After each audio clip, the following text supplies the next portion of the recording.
Okay, we're welding this one on. Let's have a look at our welds.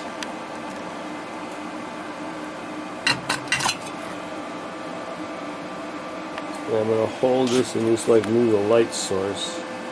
It'll be easier than trying to wiggle the camera all over the place. Yeah, so, you know, I'm going to sleep good tonight. Those aren't great welds, but given what I had to weld, I think, you know, it's like some shell channel stuff.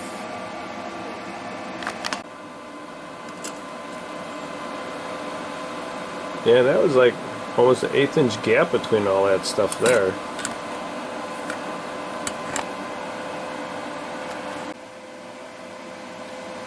Okay, that was the second one. We already welded that one yesterday. So we're going to let this just all cool off back to room temperature. Where are we anyway, just for documentation? 18.8 to 75. Yeah, so we're going to go take our grand dog for a walk. It's starting to get towards dinner time, dark out. And then we're going to have some dinner and we'll see what this looks like after it cools down. Alright, we got the front one welded up all the way. This one.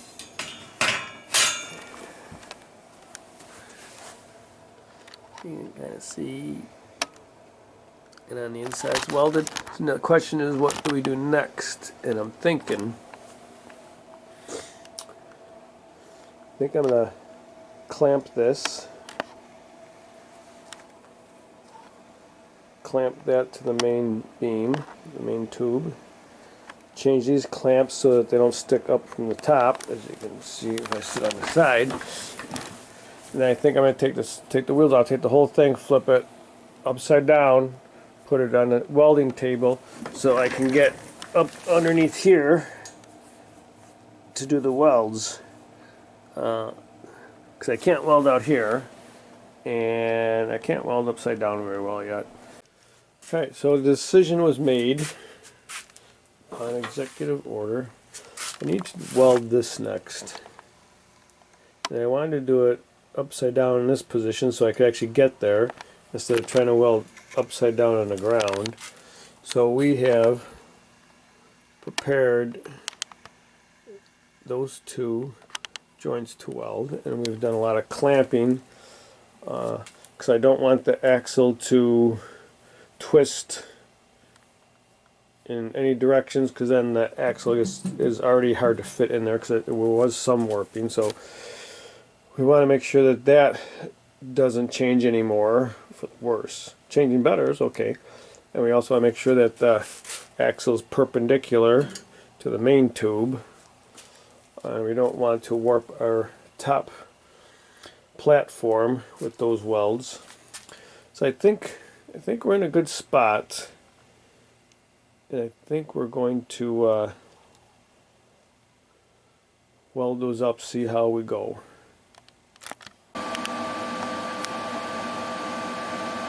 Alright, we tack that, and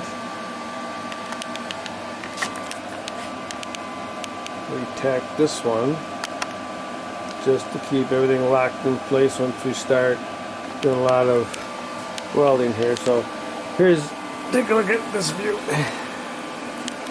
Look at the size of that gap there. What the hell? I think I'm going to do, that's a pretty good gap in there too. I think I can fill that. And then we'll have to see how to do that gap in the back.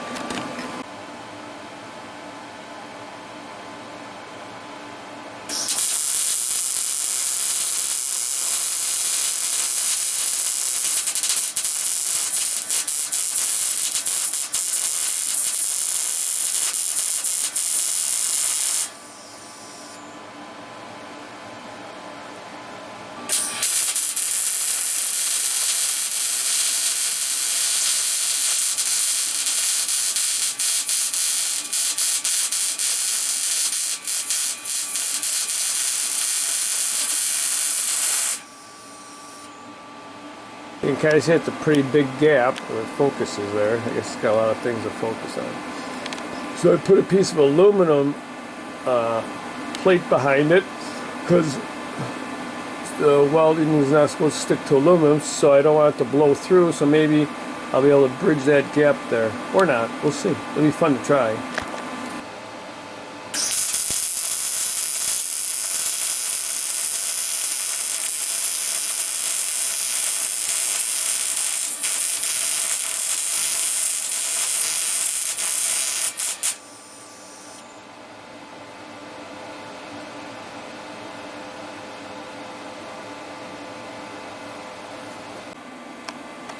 Alright, so I got some. You can see the aluminum plate it did not stick to, but it started to burn up there. Take a look at how much gap when I was prepping the weld joint. You know, I never made those T-things before, so I just cut and ground the shit out of it. Well, let me show you what happens with that kind of space. If it isn't experienced, then when we make joints in the future, prep weld joints are going to be nice and tight. Yeah, you know, no harm, no foul. Like, no one's going to die on this one or anything, right? So, yeah, learned a lot.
Ho, ho, ho, let's have a look. Yeah, so I'm going to move the light around a bit. You kind of see that corner I had a hard time. There's a pretty big gap. Let's see on this side. Yeah, I thought I did a pretty good job. We'll see on the other side, but I thought I did a pretty good job of filling that gap. Yeah. No, I'm not gonna criticize myself for that. It's not a pretty weld, but you know, I was trying to do one of those moon-shaped weave patterns to try to fill that big gap in there. I thought I did a reasonable job, and it didn't burn through or burn a hole. Alright, so the top part looks like it kind of fused. The bottom part looks like it may not have fused, but it's the same metal. I would have thought maybe I did that moon weave pattern, maybe just because of gravity was pulling the extra metal down, made a little bubble on the bottom. I don't know, but I learned a lot from that weld.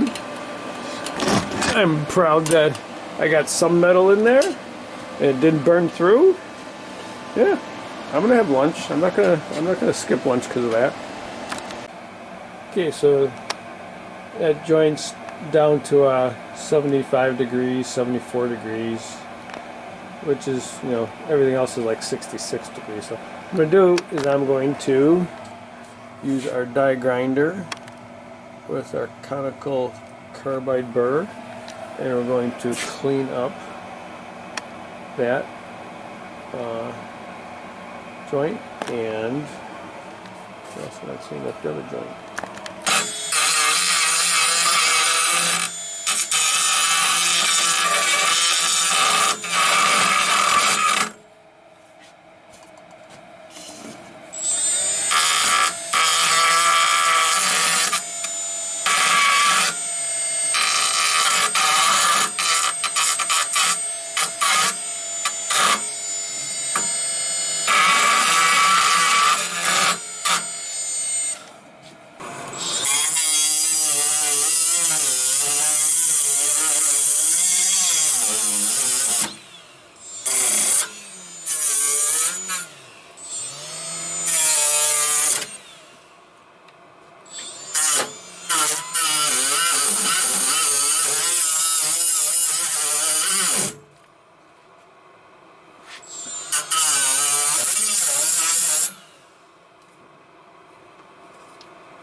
Alright, we use the die grinder and the carbide burr and a wire wheel, and let's just have a look.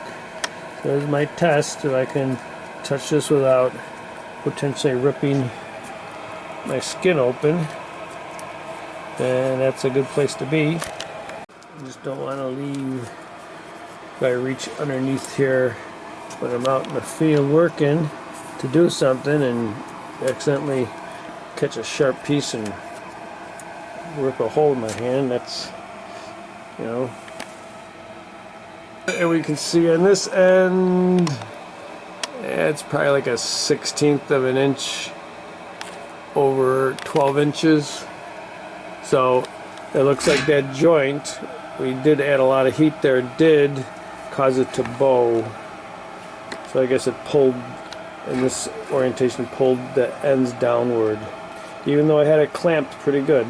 The other side, so what are we looking? We're looking, yeah, that might be like an 1/8 inch over 12 inch. Yeah, that was the one that kind of got gnarly there. So definitely bowed it a bit. Alright, so let's check out squareness. So we probably got, yeah, that's probably like a 1/16 over 2 foot. How square was it when he started? I thought it was pretty square. So is that like the end of the world? No. I mean, I just first time welding to see how much alignment I can keep. So I was pretty impressed that I kept most of this top piece all pretty flat and square. Yeah, things to know.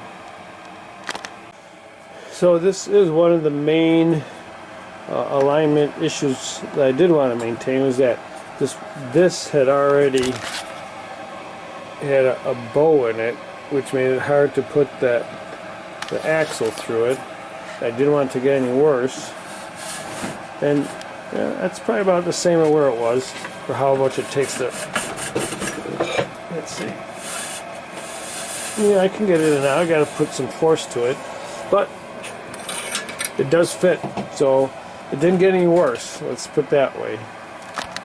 Okay, not necessarily critical, but worthy of interest, just because these joints wouldn't fit up very well.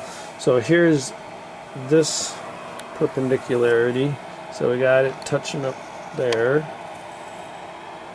and I would say, you know, that's a 1/16 over 6 inches. That's a lot.